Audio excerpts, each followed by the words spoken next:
Hello guys, welcome to AVS classes powered by Sarmaji Education. Myself Anugrah Sharma, and we are going to start the second part of the ray optics. And first part I have already covered. You can check in the channel, ठीक है, Sharmaji education और AVS classes, ठीक है, यहाँ पे आप check कर सकते हैं. So let's start this topic. So first of all, how many topics we will cover in this lecture? So first, which is very important, the refraction through the prism, then expression for the refractive index of prism, उसके बाद dispersion, angular dispersion and dispersive power, then blue color of sky and red color of sun. उसके बाद हम compound microscope भी समझेंगे, what is compound microscope according to us, according to physics, ठीक है. And उसके बाद एस्ट्रोनॉमिकल टेलीस्कोप जिसमें हम नॉर्मल एडजस्टमेंट का केस देखेंगे, एंड एस्ट्रोनॉमिकल टेलीस्कोप जिसमें हम इमेज एट LDDB भी देखेंगे. उसके बाद न्यूटोनियन टेलीस्कोप है रिफ्लेक्टिंग टाइप का, जिसमें मिरर का यूज़ किया गया था, उसको भी हम समझेंगे. And then resolving power microscope की और टेलीस्कोप की कैसे निकालते हैं ये समझेंगे. पूरा डिटेल्ड टॉपिक है. तो सबसे पहले ये जो पार्ट है इसको हम समझते हैं रिफ्रैक्शन थ्रू द प्रिज्म. काफ़ी इंपॉर्टेंट टॉपिक है. तो समझते हैं refraction of light through a prism, कैसे एक लाइट का रिफ्रैक्शन होता है प्रिज्म के थ्रू. तो यहाँ पर मान लेते हैं कि एक प्रिज्म है. प्रिज्म में आप देख रहे होंगे अपर पार्ट जो है वो ट्रायंगुलर है. ये आप जो देख पा रहे हैं दिस इज ट्रायंगल, और ये वाला जो पार्ट आप देख पा रहे हैं दिस इज रेक्टेंगल. तो ट्रायंगल और रेक्टेंगल मिलकर के क्या बना रहे हैं, एक प्रिज्म बना रहे हैं. प्रिज्म बेसिकली एक पिरामिड शेप में ही होता है जो रिफ्रैक्टिंग सरफेस है पूरी की पूरी. यहाँ से लाइट जब एंटर करती है तो दूसरी तरफ से लाइट बाहर भी निकलेगी. जैसे आप देख सकते हैं यहाँ पे ये दोनों रिफ्रैक्टिंग सरफेसेज हैं, और लाइट जब यहाँ पे एंटर करती है एक सरफेस से तो दूसरी सरफेस से क्या होती है, इमर्ज हो जाती है. तो लाइट जो हो रही है इमर्ज हो रही है एक सरफेस से एंटर करके दूसरी सरफेस पे. हम इसको 2D डायग्राम में समझते हैं. ये इसका 3D डायग्राम हो गया. 2 डायमेंशनल शेप में अगर हम इसको देखेंगे तो ये इसका क्या हो गया, एंगल ऑफ प्रिज्म, जो कि हम A से रिप्रेजेंट कर रहे हैं. एंगल ऑफ प्रिज्म के बाद हमने पूरा एक ट्रायंगल शेप ले लिया वहाँ पे. तो ये ट्रायंगुलर शेप है पूरी ABC हमने इसको मान लिया, जिसका रिफ्रैक्टिव इंडेक्स कितना है, म्यू है. यहाँ से रे जब यहाँ पे इंसिडेंट हुई है फर्स्ट सरफेस से तो वो रिफ्रैक्ट हुई है फर्स्ट, देन अगेन रिफ्रैक्ट हुई है सेकंड सरफेस से. ये नॉर्मल एडजस्टमेंट हो गया, नॉर्मल सरफेस हो गए इसके, normal lines perpendicular to the surface. ये इसका इंसिडेंट एंगल है, दिस इज इमर्जेंट एंगल. इसके बाद अगर हम यहाँ पे देखेंगे तो ये जो एंगल आपको दिख रहा है, this angle is the angle of refraction through the surface 1. First surface से जो एंगल रे रिफ्रैक्ट हुई है उसका ये एंगल है. ये सेकेंड सरफेस पर जो रे इंसिडेंट हुई है ये उसको रिप्रेजेंट कर रहा है. तो R2 is the incident angle basically, ये इसका इमर्जेंट एंगल है. उसके बाद यहाँ पर हमने दोनों रेज को आगे बढ़ाया. जो इंसिडेंट रे थी उसको भी हम आगे तक लेके गए, जो इमर्जेंट रे थी उसको हमने पीछे तक लेके गए. तो दोनों रेज जहाँ पर ये मिल रही हैं वहाँ पर एक एंगल बनाते हैं, इसको हम डेल्टा से रिप्रेजेंट करते हैं. This delta is the angle of deviation. Angle of deviation ये एंगल है. यहाँ पर हम इसके नामकरण कर लेते हैं. तो हमने इस पॉइंट को ले लिया P, this is point D और दिस इज पॉइंट Q. तो ये हमने पॉइंट वाइज इसको हमने क्या कर लिया, इस तरीके से शो कर दिया. अगर हम क्वाड्रिलेटरल लेते हैं APOQ, तो APOQ कहाँ पे है आप देखिए, APOQ ये पूरा एक क्वाड्रिलेटरल है. क्वाड्रिलेटरल अगर हम लेंगे तो ये तो नॉर्मल लाइन है, तो नॉर्मल पे ये एंगल्स क्या हो जाएंगे, दोनों 90 डिग्री. तो 90 डिग्री कितना हो गया, 180 डिग्री. बचे हुए जो दोनों एंगल है उनका सम कितना होना चाहिए, 180 डिग्री होना चाहिए. तो हमने वही लिखा है यहाँ पे A + O = 180 degree. This is equation number 1. तो A + O की वैल्यू कितनी हो गई, दोनों का सम कितना हो गया, 180 के इक्वल हो गया. तो एक इक्वेशन हमें मिल गई है यहाँ से. उसके बाद सेकेंड इक्वेशन जो है वो देखो, ये क्या हो गया, नॉर्मल है. उसके बाद सेकेंड इक्वेशन क्या मिलेगी हमें, ट्रायंगल से मिलेगी. तो OPQ ये जो नीचे वाला ट्रायंगल देख रहे हैं आप, इस ट्रायंगल का यूज़ करेंगे और यहाँ पे हम एक और इक्वेशन लिखेंगे. तो ट्रायंगल के जो सम होता है, एंगल्स का जो सम होता है वो क्या होता है, 180 डिग्री होता है. तो हम यहाँ पे तीनों का सम ले लेते हैं, R1 + R2 + this O angle. R1 + R2 + angle O = कितना हो गया, 180 डिग्री हो गया. This is equation number 2. Now in triangle DPQ, अगर मैं DPQ ऊपर वाला ट्रायंगल लेता हूँ, इसमें क्या हो जाएगा, तो ये जो बचे हुए ट्रायंगल है इनका भी सम कितना होगा, 180 डिग्री होगा. तो हम यहाँ पे लिख लेंगे क्या, दिस वन ये ट्रायंगल क्या होगा, ये ट्रायंगल होगा आपका I माइनस R1, तो हम यहाँ पे लिख देते हैं I minus R1 plus E minus R2, तो ये अपोजिट, वर्टिकली अपोजिट है, तो वर्टिकली अपोजिट है, तो यहाँ पे क्या हो गया, ये हो गया आपका E माइनस R2, ठीक है। उसके बाद यहाँ पर अगर आप देखेंगे तो ये हम इसको इस तरीके से रीअरेंज कर सकते हैं, तो I1 plus I plus E minus R1 plus R2।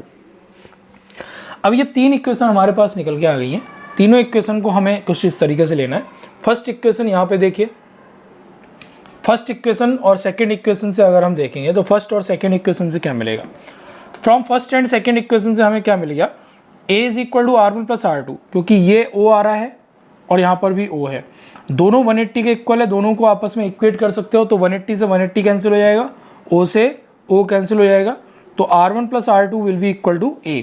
तो यहाँ पर ये इक्वेशन जो मिल गई है ये यहाँ से मिल गई है, दोनों इक्वेशन को सॉल्व करके।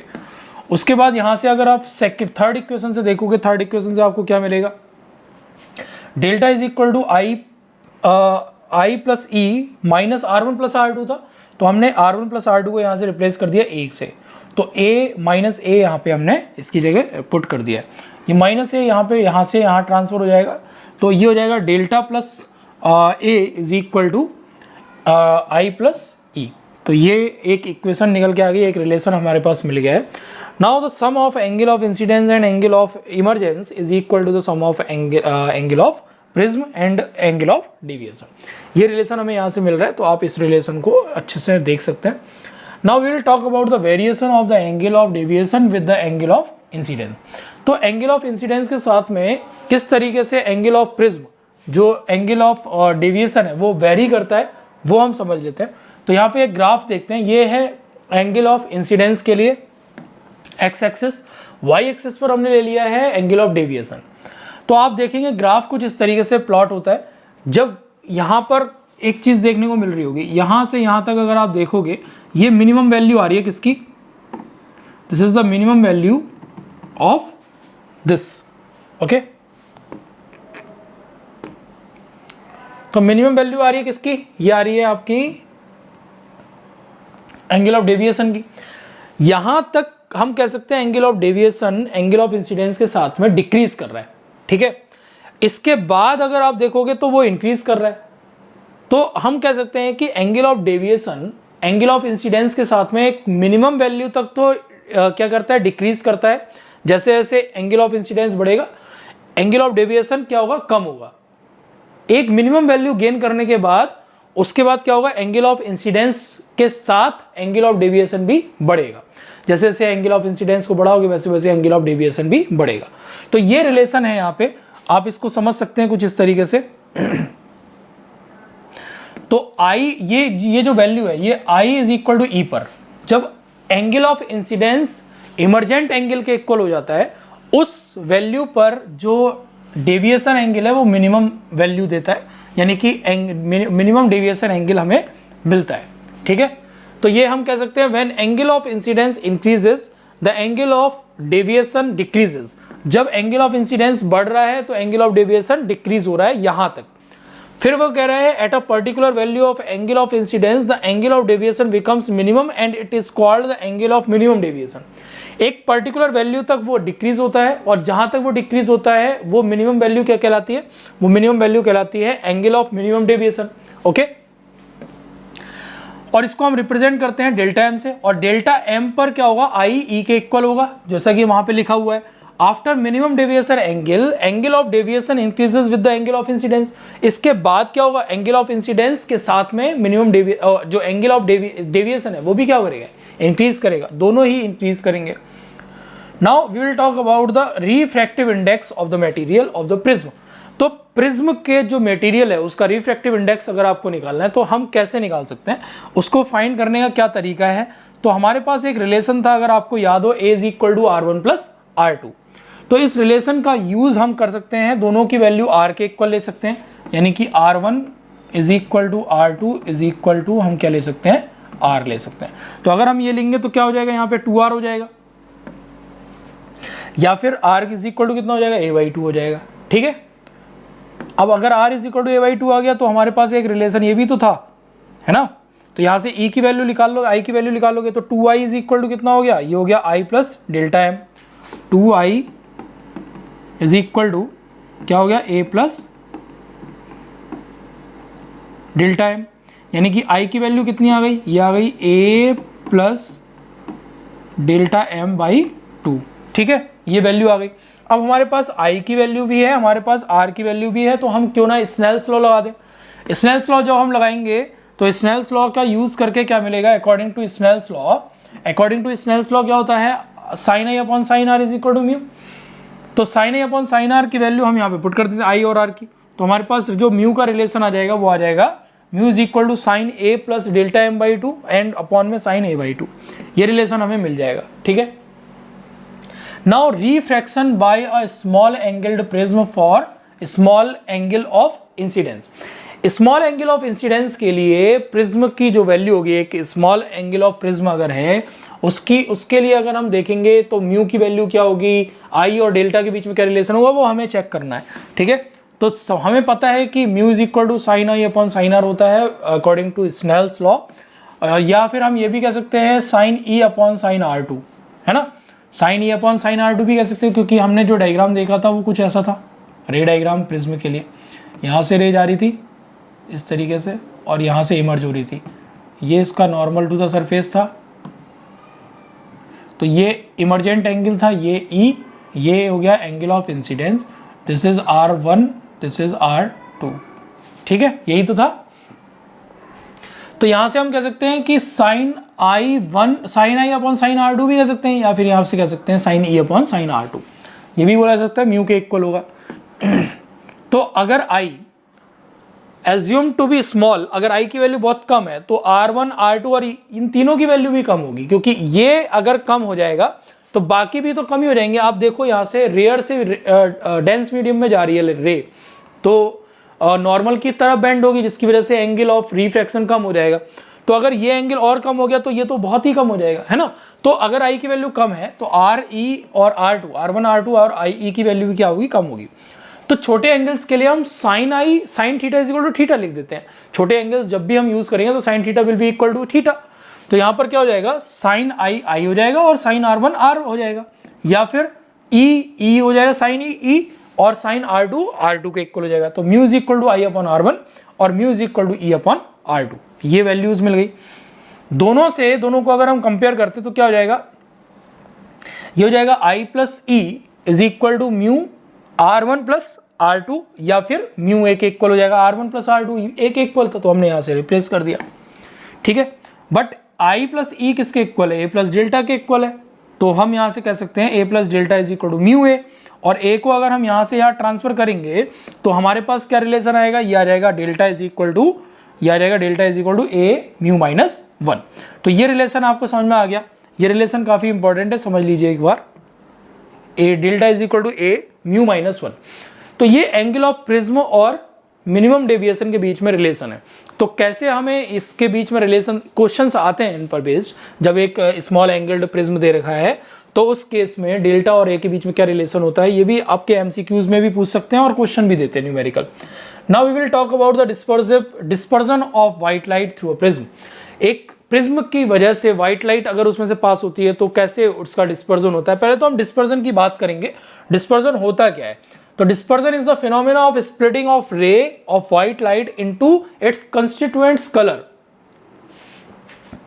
ठीक है, तो कंस्टिट्यूएंट्स कलर्स में जब लाइट स्प्लिट होती है, व्हाइट लाइट स्प्लिट होती है, ब्रेक होती है, तो इस फिनोमेना को क्या कहा जाता है, इस फिनोमेना को कहते हैं डिस्पर्जन ऑफ लाइट। अब डिस्पर्जन ऑफ लाइट में जो बैंड मिलता है, band of the colours violet to red, red से लेके वॉलेट से लेके रेड तक का जो कलर का बैंड है, उस बैंड को हम क्या बोलते हैं, विवग्योर बोलते हैं। क्या बोलते हैं, विवग्योर बोलते हैं, स्पेक्ट्रम विवग्योर, विवग्योर स्पेक्ट्रम बोला जाता है उसको। ठीक है, the phenomena of splitting of ray of white light into its constituents colours wavelength के according is called the dispersion of light, और the band of the colours from violet to red is called the spectrum. Now we can see here is the prism A B C, इसको हमने इस तरीके से represent कर दिया है। Now here is the screen, जब यहाँ से व्हाइट लाइट पास हो रही है, now you can see this 7 colour में क्या हो रही है, ब्रेक हो रही है। फिर से देखते हैं एक बार, यहाँ से लाइट गई और ये 7 कलर में ब्रेक हो गई। Again you can see white light गई 7 कलर में, इस तरीके से ब्रेक हो गई। अब देखो सबसे पहला यहाँ पे वायलेट नीचे आ रहा है, रेड ऊपर आ रहा है। वायलेट कलर ज्यादा बेंड हुआ है लेकिन रेड कलर कम बेंड हुआ है। इसका मतलब वेवलेंथ रेड कलर की ज्यादा है और वायलेट कलर की कम है। जिसकी वेवलेंथ कम होगी वो ज्यादा बेंड करेगा, जिसकी वेवलेंथ ज्यादा होगी वो कम बेंड करेगा। ठीक है, ये आप ध्यान रखेंगे। उसके बाद हम दोनों रेस को अगर पीछे बढ़ाते हैं तो हमें क्या मिलेगा, डेविएशन एंगल मिलेगा यहाँ पे। तो एंगल ऑफ डेविएशन यहां से मिल जाता है। और यहां से क्या मिल गया, वॉलेट का एंगल ऑफ डेविएशन। जिस कलर का एंगल ऑफ डेविएशन चाहिए उन दोनों रेस को पीछे बढ़ाओ, इंसिडेंट रे और दैट कलर रे, उनको आपस में मिलाओ। जहां पे भी इंटरसेक्ट करेंगे तो इंटरसेक्टिंग एरिया पर, इंटरसेक्टिंग पार्ट पर क्या बनेगा, एक एंगल मिलेगा। That is the minimum, that is the angle of deviation for that colour. उस कलर के लिए एंगल ऑफ डेविएशन मिल जाएगा। नॉर्मल टू द सरफेस हमने ले लिया यहाँ पे। तो अब क्या वजह है जिस वजह से डिस्पर्जन होता है, डिस्पर्जन की वजह क्या है उसको समझते हैं। तो रिलेशन होता है mu V is equal to sine A upon sine R V, and हम ये भी कह सकते हैं mu R is equal to sine A upon sine R R. Since mu V is greater than mu R and R R is greater than R V, तो अगर mu V की value mu R से ज्यादा है तो obvious है कि जो आर है angle of refraction red colour का वो ज्यादा होगा, है ना। एंगल ऑफ रिफ्रैक्शन ज्यादा होगा और angle of refraction for violet colour कम होगा।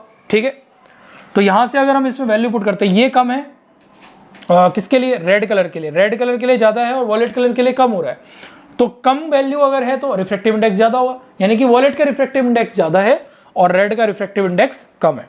तो यहां से हमें एक रिलेशन, एक स्टेटमेंट देखने को मिलता है। So the colors are refracted at the different angles and hence get separated. अलग अलग एंगल पर ये क्या होते हैं, रिफ्रैक्ट होते हैं, जिस वजह से ये क्या हो जाते हैं, सेपरेट हो जाते हैं।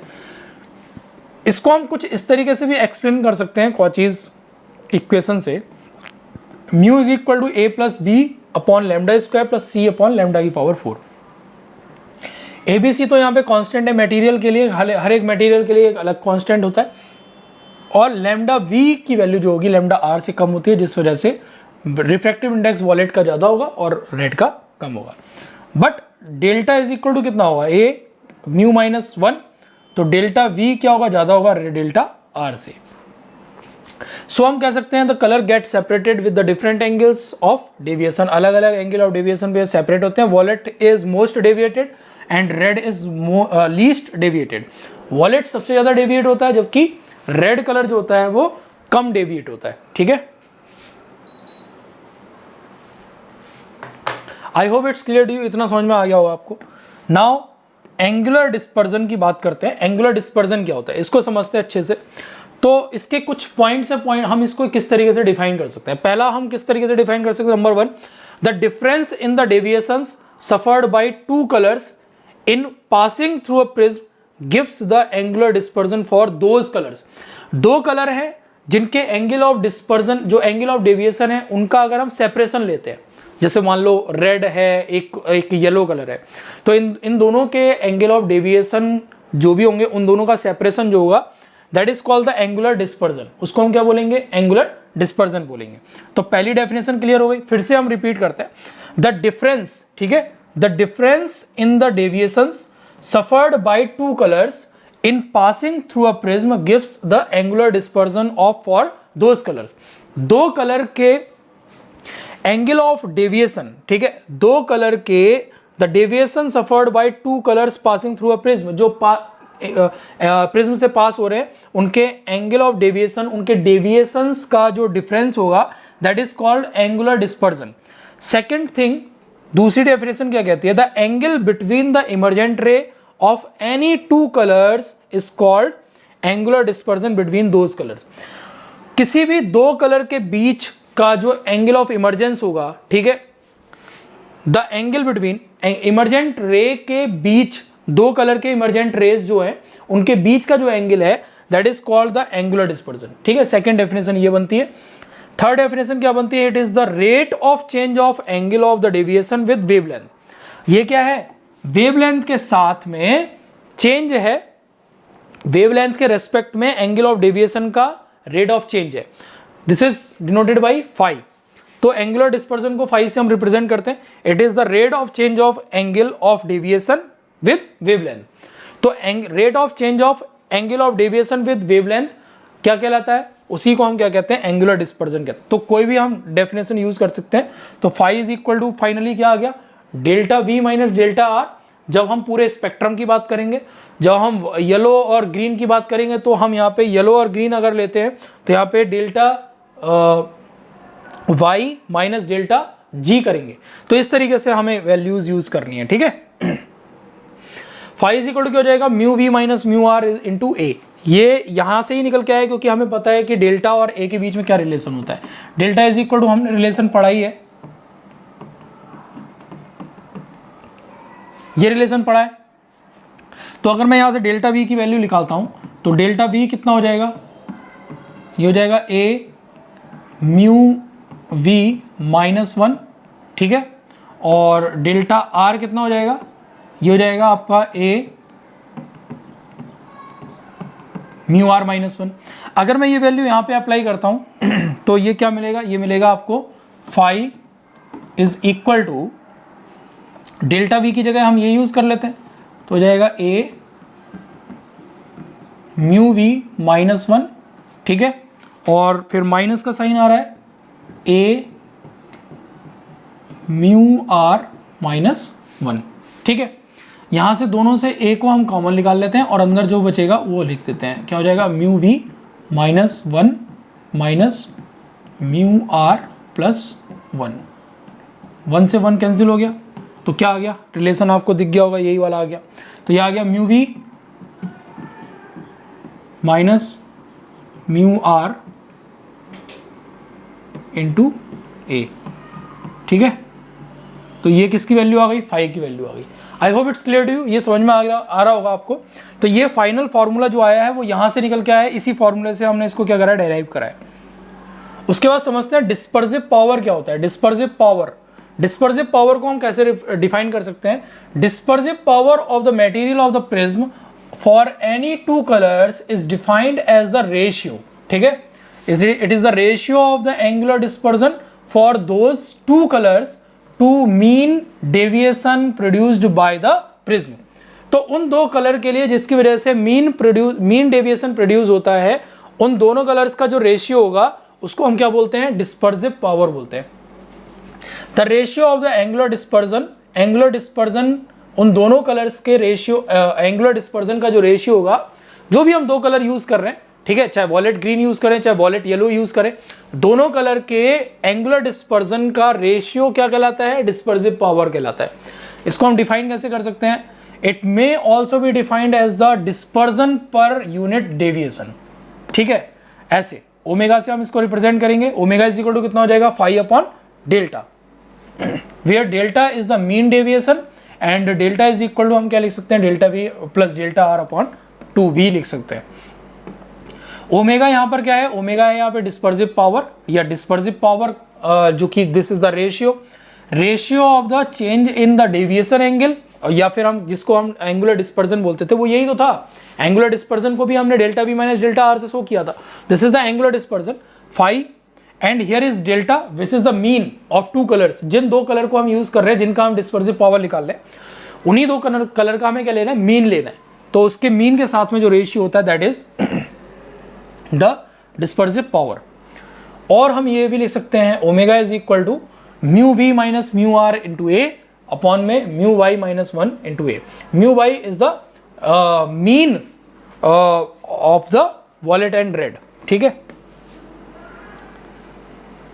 तो यहां से ए से कैंसिल मारो और ये एक और फॉर्मूला यहां से निकल के आ गया, ठीक है। नाउ स्कैटरिंग ऑफ लाइट, तो blue colour of the sky and reddish appearance of the sunrises और सनसेट की बात हम कर रहे हैं यहाँ पे। देखो ब्लू कलर क्यों होता है, किसका, स्काई का, और जो सनसेट और सनराइज के टाइम पे जो रेड कलर का दिखाई देता है सन, वो क्यों है। तो the molecules of the atmosphere and other particles that are smaller than the longest wavelength of the visible light are more effective in scattering of shorter wavelength than the light of the longer wavelength. The amount of the scattering in inversely proportional to the fourth power of the wavelength, जिसको हम बोलते हैं रेले effect. रेले ने अपना एक effect दिया था जिसकी वजह से ये निकल के आया था। तो यहाँ पर क्या जा रहा है, मॉलिक्यूल्स होते हैं बहुत सारे एटमॉस्फेयर में, जिनकी जो वेवलेंथ होती है वो लाइट की वेवलेंथ से ज़्यादा कम होती है ना। The wavelength of the visual light are more effective in scattering of light, ठीक है, smaller than the longest wavelength. तो इन पार्टिकल्स का जो साइज होता है वो कम होता है, जिस वजह से क्या होता है ये एब्जॉर्ब कर लेते हैं, है ना, कुछ कलर को ये एब्जॉर्ब करते हैं, देन क्या करते हैं हर एक डायरेक्शन में रिफ्लेक्ट करते हैं। वी कैन से हर एक डायरेक्शन में एब्जॉर्ब करने के बाद रिफ्लेक्शन होता है, इसी फिनोमेना को क्या कहते हैं, स्कैटरिंग ऑफ लाइट। तो light from the sun near the horizon passes through the greater distance in the Earth's atmosphere than does the light received when the sun is overhead. The correspondingly greater scattering of short wavelengths account for the reddish appearance of the sun at rising and setting. ठीक है, तो क्या होता है कि जब light सन जब rise होता है या सेट होता है तो हमारे जस्ट आंखों के सामने होता है, तो हमें पता है वेवलेंथ किसकी ज़्यादा होती है, रेड कलर की ज़्यादा होती है। तो रेड कलर हमारी आंखों तक सबसे पहले पहुंचेगा, है ना। और ब्लू कलर वाला जो सीन है, ब्लू कलर वाला सीन क्या है कि एटमॉस्फेयर में बहुत सारे मॉलिक्यूल्स है, तो वो मॉलिक्यूल्स क्या करते हैं, वो वॉलेट कलर जिसकी वेवलेंथ कम है, तो वेवलेंथ कम होने की वजह से ब्लू कलर या वॉलेट कलर ज़्यादा एब्जॉर्ब होता है और वो रिफ्लेक्ट होता है, जिस वजह से हमें स्काई जो है वो ब्लू दिखाई देता है, ठीक है। तो ये रीज़न है। When looking at the sky in direction away from the sun, we received scattered sunlight in which shorter wavelengths predominate, giving the sky its characteristic bluish color. तो जैसा मैंने बताया था अभी कि ब्लू कलर की वेवलेंथ कम होती है, जिस वजह से वही मॉलिक्यूल से रिफ्लेक्ट हो पाता है, स्कैटर हो पाता है। रेड कलर नहीं हो पाता है क्योंकि उसकी वेवलेंथ ज़्यादा है पार्टिकल से, दैट्स वाई, ठीक है। Now will talk about the compound microscope. Compound microscope क्या होता है उसको समझते हैं। यहाँ पर आपको दो लेंस दिख रहे हैं, one is objective, second is eyepiece. Objective lens वो लेंस होता है जो कि ऑब्जेक्ट के पास होता है, जिसको ऑब्जेक्ट के नज़दीक रखा जाता है, that is called the objective lens. और आईपीस लेंस वो लेंस होता है जो कि आंख के पास होता है, क्योंकि एक लेंस से हम लोग क्या करते हैं, देखते भी तो हैं, वो क्या हो गया, उसका आईपीस लेंस हो गया, ठीक है। यहाँ से रे पास हो रही है, तो जब रे यहाँ से पास होगी तो ये हमने ले लिया P, this is the optical centre भी हम इसको बोल सकते हैं, पोल भी बोल सकते हैं। तो ऑप्टिकल, ये ऑब्जेक्टिव पोल हो गया ऑब्जेक्टिव लेंस का, ये क्या हो गया, आईपीस लेंस का पोल हो गया। ये फोकल लेंथ है, फोकस है किसका, ऑब्जेक्टिव लेंस का। ये सेंटर ऑफ कर्वेचर है ऑब्जेक्टिव का। ये भी फोकस है, second focus, this is second focus, this is first focus, this is first we can say the radius of curvature, ठीक है, सेंटर ऑफ कर्वेचर। ये फोकल लेंस है। Same here for the eyepiece lens. Eyepiece lens की focal length यहाँ से यहाँ तक, और फोकस हो गया, ये हो गया इसका रेडियस ऑफ कर्वेचर। यहाँ पर सपोज कोई एक ऑब्जेक्ट रखा हुआ है ए बी, तो यहाँ से अगर रे पास होती है, अगर रे यहाँ से जाएगी तो कहाँ जा रही है, देखो यहाँ से, ठीक है। जहाँ पे भी इंटरसेक्ट करेंगे उसका क्या बनेगी, इमेज बनेगी। तो रे यहाँ से गई, फिर से मैं आपको दिखाता हूँ, रे यहाँ से गई और यहाँ से दोनों रेज क्या हो रही है, एक इंटरसेक्ट करके डायग्राम बना रही है। फिर से देखिए दो रेज निकल रही हैं, एक रे निकल रही है फोकस से जा रही है, इधर से जा रही है फोकस से होती है, दूसरी रे जा रही है पोल से जाती है, वो सीधी निकल जाती है। तो दोनों रेज जहाँ पर भी इंटरसेक्ट करेंगी वहाँ पर क्या होगा, इसका इमेज फॉर्म होगा। ये इमेज जो फॉर्म हो रही है वो कैसी हो रही है, ये रियल है, ठीक है, क्योंकि ऑब्जेक्ट कहाँ रखा हुआ है, फोकस और सेंटर ऑफ कर्वेचर के बीच में। तो ये जो रियल इमेज है ये कैसी है, रियल एंड इन्वर्टेड, ठीक है, रियल और इन्वर्टेड है। समझ में आ गया। अब ये जो इमेज बन रही है वो कहाँ बन रही है, फोकस से पहले बन रही है ना, आईपीस लेंस का जो फोकस है उससे पहले बन रही है। तो ये इसके लिए क्या करेगी, एक ऑब्जेक्ट की तरह वर्क करेगी। तो जब भी इससे पहले इमेज का फॉर्मेशन हो रहा है, ये ऑब्जेक्ट रखा हुआ है, तो इसकी इमेज कैसी बनेगी, आप बताओ मुझे, कैसी बन सकती है। भाई रियल इन्वर्टेड कर्व कब बन रही है, जब इधर रखा हुआ था। अब यहाँ पर क्या बनेगी, वर्चुअल और इरेक्ट। वर्चुअल और इरेक्ट बनती है तो ये केस आ गया आपका सिंपल माइक्रोस्कोप वाला जो केस हमने पढ़ा है वो वाला, ठीक है। तो यहाँ से जो इमेज का फॉर्मेशन होगा आप देख सकते हैं, ये इधर हो रहा है, तो ये बहुत एनलार्ज इमेज बन रही है, ठीक है। फिर से देखिए आप कैसे हुआ, ये रे गई इधर पोल से और एक रे जा रही है इधर से, ये सीधी, ये पीछे जब हमने मिलाया इसको तो यहाँ पे इंटरसेक्ट कर रही है, तो इसका जो इमेज का फॉर्मेशन हो रहा है वो radius of curvature, centre of curvature से पहले हो रहा है यहाँ कहीं पर। और ये कैसी इमेज बन रही है, ये वर्चुअल और इरेक्ट।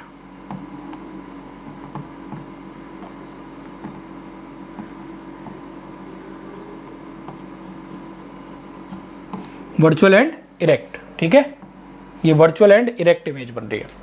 आई होप ये डायग्राम आपको समझ में आ गया, कोई इसमें प्रॉब्लम नहीं है, ठीक है।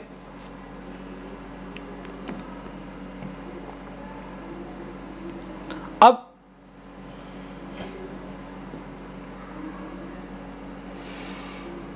यहां से देखिए हमने क्या कर दिया, कुछ इसमें कंस्ट्रक्शन करेंगे कुछ ऑब्जेक्टिव, और इसके लिए इसको हमने मान लिया A double dash B double dash,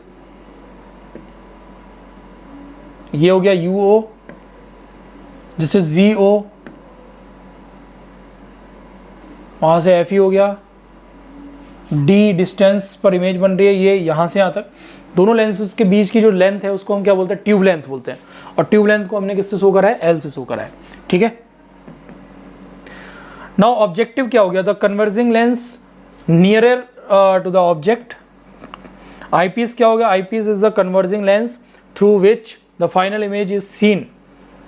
focal length of the eyepiece is slightly greater than that of the objective. तो ऑब्जेक्टिव लेंस आपको छोटा दिख रहा होगा और आईपीस लेंस बड़ा दिखा होगा, तो फोकल लेंथ उसकी ज़्यादा होती है और इसकी कम होती है। एंगुलर मैग्निफिकेशन और मैग्नीफाइंग पावर, इसको हम कैसे निकाल सकते हैं, तो एंगुलर मैग्निफिकेशन क्या होता है इसको समझते हैं पहले। एंगुलर मैग्निफिकेशन और magnifying power of a compound microscope is defined as the ratio of the angle beta subtended by the final image at the eye to the angle alpha subtended by the object seen directly when both are placed at the least distance of distinct vision। तो beta और alpha का जो ratio होता है उसको हम क्या कहते हैं, एंगुलर मैग्निफिकेशन कहते हैं। तो angular magnification is the ratio of the beta and alpha. Beta is the angle subtended by the image, ठीक है, angle subtended by the final image, and alpha is the angle subtended by the object seen directly, ठीक है। ये क्या होता है, ये angular magnification के इक्वल होता है, समझ में आ गया। नाउ इसको हम इस तरीके से रिप्रेजेंट करते हैं, m is equal to beta upon alpha. Since angles are small alpha and beta, तो tan alpha and tan beta is equal to, alpha is equal to tan alpha and beta is equal to tan beta हम लिख सकते हैं। तो जो angular magnification होगा वो tan beta upon tan alpha के इक्वल होगा। इसको हम ऐसे भी लिख सकते हैं a double dash upon d into में d upon a dash double dash a triple dash, इस तरीके से आ जाएगा। तो यहाँ से एंगुलर मैग्निफिकेशन की वैल्यू जो आ गई d से d यहाँ पे कैंसिल कर देंगे, और फाइनली ये आ गई a double dash b double dash upon a dash b dash, ठीक है। अब इसको देखते हैं, यहाँ से m की जो वैल्यू आएगी वो कैसी आएगी, इसको हम इस तरीके से लिख सकते हैं ना, देखो इसको हम क्या लिखेंगे, ये आ रहा है a double dash b double dash. अब हम क्या करेंगे, a डैश b डैश ले लेते हैं, मल्टीप्लाई और डिवाइड, तो आ गया a double dash me a double dash b double dash upon a dash b dash, यहाँ लिख देते हैं a dash b dash upon a b, ठीक है, कोई फर्क नहीं पड़ा, a डैश b डैश से हमने मल्टीप्लाई और डिवाइड कर दिया, तो ये क्या हो गया, me के इक्वल हो गया, और ये किसके इक्वल हो गया, ये ऑब्जेक्टिव लेंस के मैग्निफिकेशन के इक्वल हो गया। तो हम फाइनली कह सकते हैं कि जो माइक्रोस्कोप है उसका जो मैग्निफिकेशन होता है वो आईपीस लेंस और ऑब्जेक्टिव लेंस के मैग्निफिकेशन के प्रोडक्ट के इक्वल होता है। ये हम डायरेक्टली भी बोल सकते हैं। एम ई की वैल्यू 1 माइनस कितनी आ गई, v e upon F e आ गई। और एक और फॉर्मूला इसके लिए हम लिख सकते हैं, वो है यहाँ पे दिस वन। अगर यहाँ पे वी ई की वैल्यू जो है वो माइनस डी पुट कर दें, यानी कि 25 सेंटीमीटर, तो वी ई अगर माइनस डी हो जाएगा तो यहाँ पे हम डी अपॉन एफ ई लिख सकते हैं, ठीक है। तो M E is equal to कितना हो जाएगा, 1 minus D upon 1 plus D upon F E, क्योंकि माइनस डी होगा तो प्लस हो जाएगा, ठीक है। तो फाइनल फॉर्मूला जो निकल के आएगा वो कितना आएगा, m is equal to V O upon U O 1 plus D upon F E. ये फाइनल फॉर्मूला है, इस फॉर्मूले को आप नोट कर लेंगे, काफ़ी इंपॉर्टेंट रिलेशन है ये मैग्निफिकेशन वाला। Since the object is placed very close to the principal focus of the objective and the image is found very close to the eye piece, so U O is near about F O and U V O is near about L. तो हम इसको भी replace कर देंगे, तो हमारे पास final formula जो आ जाएगा मैग्निफिकेशन का वो आ जाएगा m is equal to minus L upon F O 1 plus D upon F E. तो ये फाइनल फार्मूला है, इसको आप नोट कर सकते हैं। और ये अप्रॉक्सीमेट इक्वल होगा minus L upon F O into D upon F E. ये नियर अबाउट फार्मूला है, this is only for the normal adjustment, that is image अगर इन्फिनिटी पर बन रही है उस केस के लिए ये फार्मूला है, ठीक है। Now we will talk about the astronomical telescope, image formed at infinity and normal adjustment का केस हम इसमें देखेंगे।